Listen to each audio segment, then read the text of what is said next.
بسم اللہ الرحمن الرحیم۔ السلام علیکم۔ میری شادی ہو رہی ہے، میں تم سے رابطہ نہیں رکھ پاؤں گی۔ مجھے ایک خواب سمجھ کر بھول جاؤ، اور ہاں، میں چاہتی ہوں کہ تم خود مجھے اپنے ہاتھوں سے رخصت کرو۔ بھلا کسے جواز کے مجھے تمہارا عشق دیکھنا ہے؟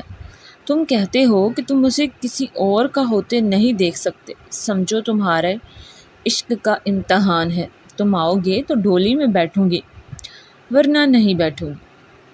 تمہیں پتہ ہے مجھے پگڑیوں کے واسطے دیے گئے ہیں۔ میں تم سے بات نہیں کروں، لیکن کیا کروں، نہیں رہا جاتا۔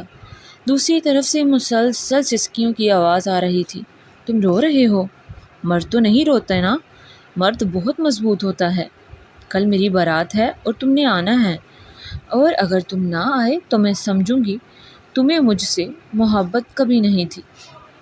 2 منٹ کی خاموشی اور مسلسل سسکیوں کی آواز سنی جا رہی تھی۔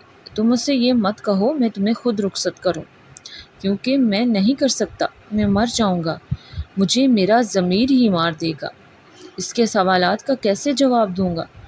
تم نے بھی کہا تھا تم میرے علاوہ کسی کی نہیں ہوگی، میرے نام ہی ہوگی، تو پھر آج ایسا کیوں؟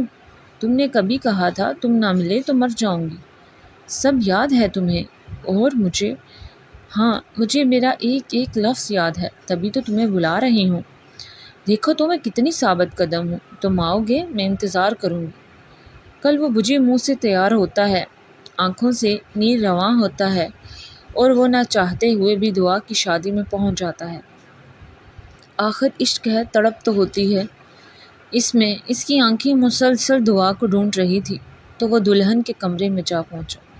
ماشاء اللہ، بہت خوبصورت لگ رہی ہو دعا، اس نے دعا کو دیکھتے ہوئے کہا۔ دعا شیروز کی آواز سنتے فوراً متوجہ ہو جاتی ہے۔ دیکھو مجھے مہندی کا کتنا رنگ آیا ہے شیروز، میں بہت خوش رہوں گی۔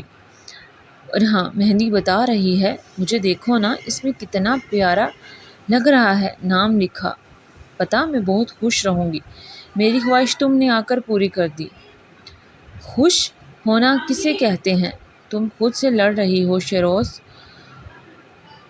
اور دعا، خوش ہونا کسے کہتے ہیں؟ تم تو خود سے لڑ رہی ہو۔ تم میرے بغیر خوش نہیں رہ سکتی۔ لیکن شیروز میں خوش ہوں، مجھے محبت سے زیادہ باپ کی پگڑی عزیز ہے شیروز۔ میں مر جاؤں گا دعا۔ پلیز شیروز، ٹپیکل باتیں مت کرو، کوئی نہیں مرتا کسی کے لیے۔ مجھے پتا تھا اس نے مر جانا، لیکن میں اس کا ضبط دیکھ رہی تھی۔ سنو، آ تو گئے ہو، جب نکاح ہو تو میرے قریب رہنا، تاکہ تم میرا اقرار سن سکو۔ میرے اندر کی رگیں بے جان ہو چکی تھی۔ میں رونا چاہ رہی تھی، مجھے آنسو نہیں آ رہے تھے۔ میں مسکرانا چاہ رہی تھی تو لب ہی نہیں ملتے تھے، کیونکہ جو میں شیروز سے کہہ چکی تھی، شاید اب میرا زندہ رہنا بھی مشکل تھا۔ اسے عشق جی بھر کے آزما مجھے، لیکن یاد رکھو میری موت سے مر تم بھی جاؤ گے، شیروز کہہ کر چلا گیا۔ آپ کا نکاح احمد ولد فراز سے کیا جاتا ہے، کیا آپ کو قبول ہے؟ مولوی صاحب دعا سے پوچھ رہے تھے۔ شیروز بالکل دعا کی بائیں طرف کھڑا تھا۔ جی قبول ہے۔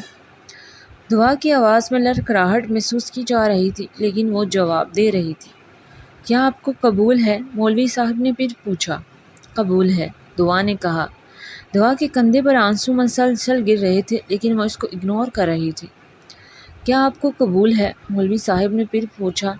خاموشی چھا گئی۔ دعا خاموش تھی۔ مسلسل خاموشی پا کر دعا کی ماں نے اسے جھنجھوڑا، اور وہ صوفے پر بیٹھی زمین کی طرف گر گئی۔ دعا کے ہونٹ نہیں ہلے، اس کے لب سی دیے گئے، اس کے لبوں پر مہر لگا دی گئی، اس کے لبوں کی حرکت رک چکی تھی، ہونٹوں نے ہونٹوں سے ملنا چھوڑ دیا، لڑکھڑاہٹ ختم ہو چکی تھی، اور دعا بھی ختم ہو چکی تھی۔